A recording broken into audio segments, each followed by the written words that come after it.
কাজগুলো আপনারা করেন, ভোক্তাদেরকে সচেতন করতে হবে। আমি প্রথমে শুরুতে আপনাদের সাথে বলেছি এই আইনটা ভোক্তার জন্য, একজন রাষ্ট্রের নাগরিক যিনি একজন কনজিউমার ভোক্তা তার জন্য, তার কাছে আইনটা প্রয়োগ করার সুযোগ আছে। অন্যান্য সকল আইন প্রয়োগ করা আইন প্রয়োগকারী সংস্থা, এখানে ওনাকে সুযোগ দেওয়া হয়েছে, উনি চাইলে এই আইনটাকে সুযোগ নিতে পারে এবং তার সাথে যারা কাজ করতেছে মানে সেই যিনি যার কাছে পণ্য ক্রয় করতেছেন বা পণ্যটার সাথে যুক্ত তারা তার সাথে কী ধরনের আচরণ করতেছে বা সে ক্ষতির শিকার হচ্ছে কিনা, পণ্য কম দিচ্ছে কিনা, ওজনে কম দেয়া, দামে বেশি রাখা, এই প্রত্যেকটা জিনিস তাদেরকে সচেতন। এবং তারা যদি কেউ ভুল করে চাইলে কিন্তু কনজিউমার যিনি ভোক্তা তিনি এটার স্টেপ নিতে পারেন, উনি যথাযথ কর্তৃপক্ষের কাছে এটা আবেদন করতে পারেন। তারপরে যেই ক্ষতিপূরণ দেওয়া হয় সেই ক্ষতিপূরণ থেকে কিন্তু যিনি আবেদনকারী তিনিও একটা অংশ পান।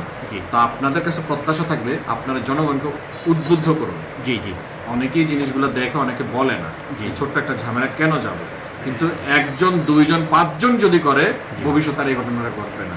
আমার এই আইনটা আসার পরে আমরা যতটুকু সারা পড়ার কথা ছিল সেইটুকু সারা আমরা আজ পর্যন্ত পাইনি।